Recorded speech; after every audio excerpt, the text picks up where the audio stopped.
Assalamualaikum warahmatullahi wabarakatuh. Bersyukur kepada Allah yang telah memberi hidayah taufik inayah sehingga pada hari ini kita bisa bersilaturahmi.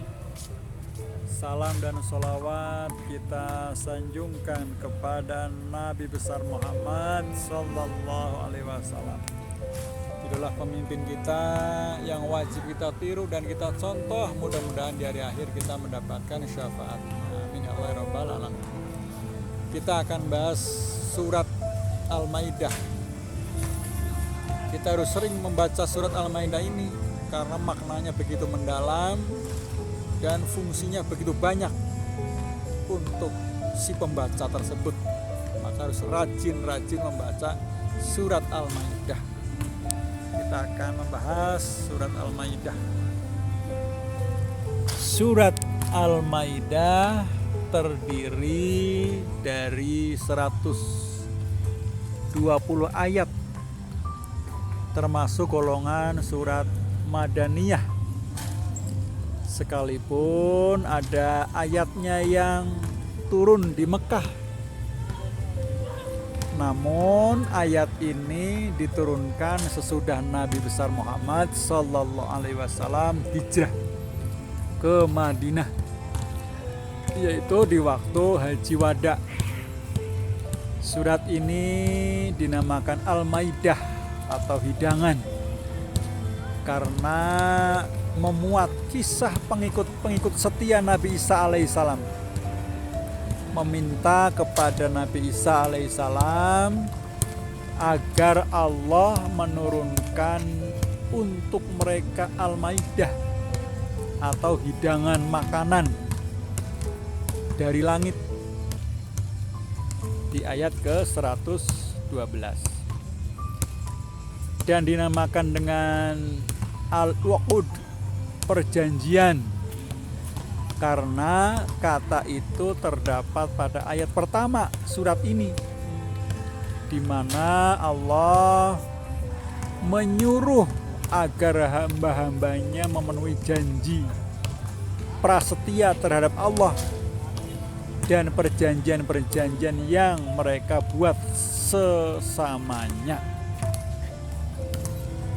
Dinamakan juga Al-Munqidh atau yang menyelamatkan, karena akhir surat ini mengandung kisah Nabi Isa alaihissalam, penyelamat pengikut-pengikut setianya dari azab Allah. Sedangkan pokok-pokok isinya pertama adalah keimanan, yaitu bantahan terhadap orang-orang yang mempertuhankan Nabi Isa alaihissalam. Yang kedua tentang hukum-hukum, keharusan memenuhi perjanjian, hukum melanggar syariat Allah, makanan yang halal dan yang diharamkan, hukum mengawini wanita ahli kitab, wudhu, tayamum, mandi, hukum membunuh orang, hukum mengacau dan mengganggu keimanan, hukum qisas, hukum melanggar sumpah dan kafaratnya, hukum khomer, berkurban untuk berhala, mengundi nasib, hukum membunuh binatang waktu ihram, hukum persaksian dalam wasiat. Juga yang ketiga tentang kisah Nabi Musa alaihissalam menyuruh kaumnya memasuki Palestina, kisah Habil dan Qabil, kisah-kisah tentang Nabi Isa alaihissalam. Dan yang keempat, keharusan bersikap lemah lembut terhadap sesama mukmin, bersikap keras terhadap orang-orang kafir, penyempurnaan agama Islam di zaman Nabi Muhammad Sallallahu Alaihi Wasallam, keharusan jujur dan berlaku adil, sikap dalam menghadapi berita-berita bohong, akibat berteman akrab dengan orang yang bukan muslim, kutukan Allah kepada orang-orang Yahudi, kewajiban Rasul hanya menyampaikan agama sikap Yahudi dan Nasrani terhadap orang Islam, Ka'bah saka guru kehidupan manusia. Peringatan Allah supaya meninggalkan kebiasaan Arab jahiliyah. Larangan-larangan terhadap pertanyaan-pertanyaan yang mengakibatkan kesempitan dalam agama. Saudara-saudara kaum muslimin muslimat rahimakumullah. Surat Al-Maidah ini mengemukakan bagaimana seharusnya orang mukmin bersikap baik terhadap sesamanya maupun terhadap orang yang bukan mukmin. Manfaat memenuhi janji prasetia terhadap Allah, perjanjian yang dilakukan oleh sesama manusia, dan ketauhidan Allah Subhanahu wa taala.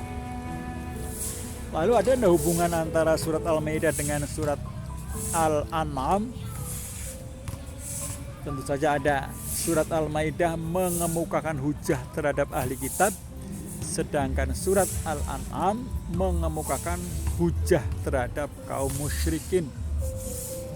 Yang kedua, surat Al-An'am memuat makanan-makanan yang diharamkan dan binatang sembelihan secara umum, sedangkan surat Al-Maidah memuat secara terperinci.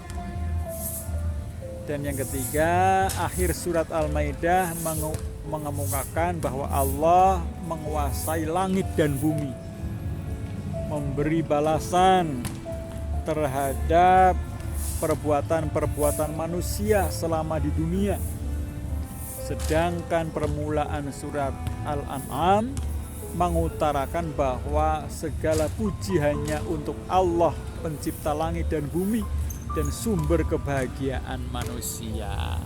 Nah, itu maka kita harus sering membaca surat Al-Maidah karena begitu banyak sejarahnya dan manfaatnya juga sangat banyak bagi para pembacanya. Saya kira itu dari saya. Kebenaran datangnya dari Allah Subhanahu wa taala, kesalahan datangnya dari saya sendiri. Assalamualaikum warahmatullahi wabarakatuh.